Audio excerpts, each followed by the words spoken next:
안녕하세요. 저는 EBS 수학영역 이하영입니다. 제가 이 자리에 왜 왔느냐. 여러분 선배들이 이런 얘기 정말 많이 했을 거예요. 친구들이 막 기출 정말 중요하다. 기출 중요하다. 기출 중요하다. 이런 얘기를 참 많이 했을 텐데요. 자, 이 자리에 온 이유는요. 기출이 왜 중요하고 그리고 기출을 어떤 식으로 여러분이 공부를 해야 되는지를 알려드리기 위해서 제가 이 자리에 뿅 하고 나타났습니다. 기출 문제 왜 중요합니까? 우선은 1학년, 2학년 학생들 또 3학년 학생들마저도요. 요즘은 내신 시험에서 이 학력평가, 모의평가, 기출 문제를 변형한 문항들을 굉장히 많이 출제를 해요. 저도 마찬가지예요. 그래서 제가 고등학교 3학년 학생들 굉장히 많이 가르치는데요. 시험 출제 범위에 아예 3월 학력평가, 4월 학력평가 또는 6월 모의평가, 9월 모의평가를 다 출제하겠다라는 얘기를 할 정도로 변형해서 출제되기 때문에 사실은 재학생 학생, 1학년, 2학년, 3학년 학생들은 뭐가 가장 중요해요? 내신 굉장히 중요하잖아요. 내신에서도 출제되기 때문에 매우 중요해요. 자, 이제 수험생들은 한번 생각을 해볼게요. 자, 이제 수능을 치러야 돼. 수능을 치르는 학생들이 공부를 해야 되는데 가장 효과적으로, 효율적으로 공부를 하기 위해서는 나올 만한 문제들을 공부를 해야 되잖아요. 자, 즉 모의평가와 대학 수학능력시험 기출문제를 가지고 우리는 실제 대수능, 대학 수학능력시험에 나올 수 있는 문제를 예측할 수가 있습니다. 흔히들 이런 얘기 하잖아요. 예측, 100%, 90%. 수학 영역은요, 정말 예측을 하기가 쉬운 과목이에요. 왜? 나왔던 문항이 계속 반복되어서 출제되고 있습니다. 선생님 예를 한번 보여드리도록 할게요. 2017학년도 대학 수학능력시험, 그리고 2018학년도 대학 수학능력시험, 그리고 2019학년도 대학 수학능력시험에서요. 나머지 거의 다 비슷해요. 1번 문항은요. 똑같이 지수를 계산하는 문항으로 문항 번호까지 똑같아요. 문제 굉장히 일치하고 있죠. 에이, 선생님 이거 쉬운 거잖아요. 자, 8번 문항 한번 볼게요. 2017학년도 8번 문항 함수의 그래프 나오고요. 우극한, 좌극한 물어보는 문항입니다.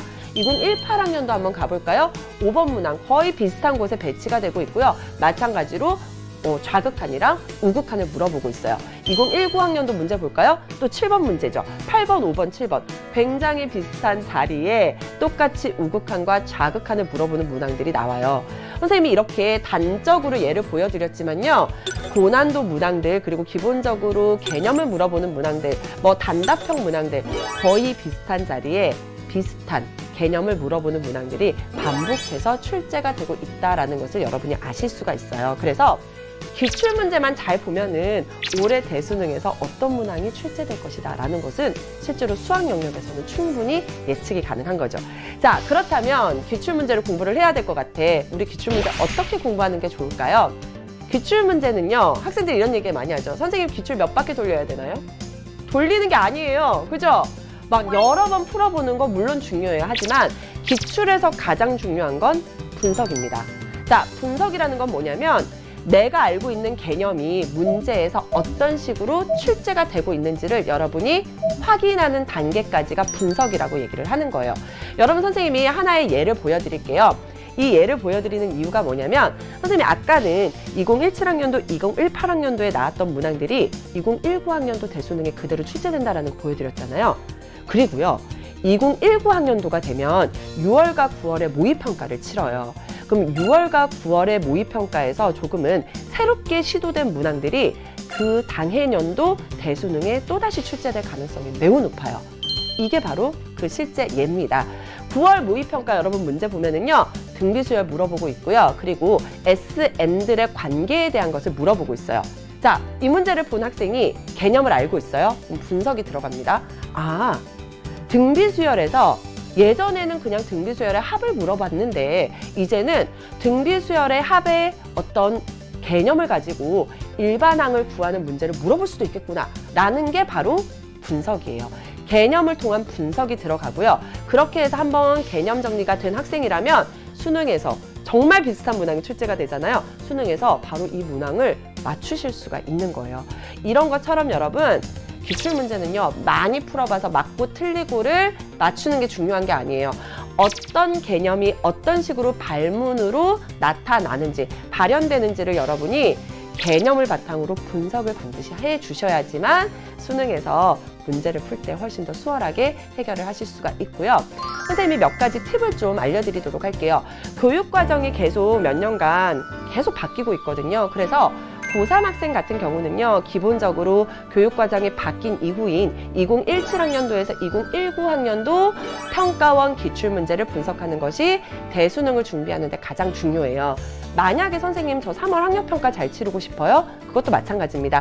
2017학년도에서 2019학년도까지의 3월 학력평가 문항을 분석하시면 3월 학력평가 문제를 잘 맞출 수가 있는 거예요. 자, 고등학교 1학년 학생들은요, 교육과정이 바뀌는 바람에 기출문제가 정확하게 우리가 시험 범위에 정확하게 맞는 게 2018학년도밖에 없어요. 그래서 새로운 고1 학생들은요, 2018학년도 기출문제를 제대로 분석하신다면 그 당해년도 3월, 4월 문제들을 잘 해결하실 수 있고요.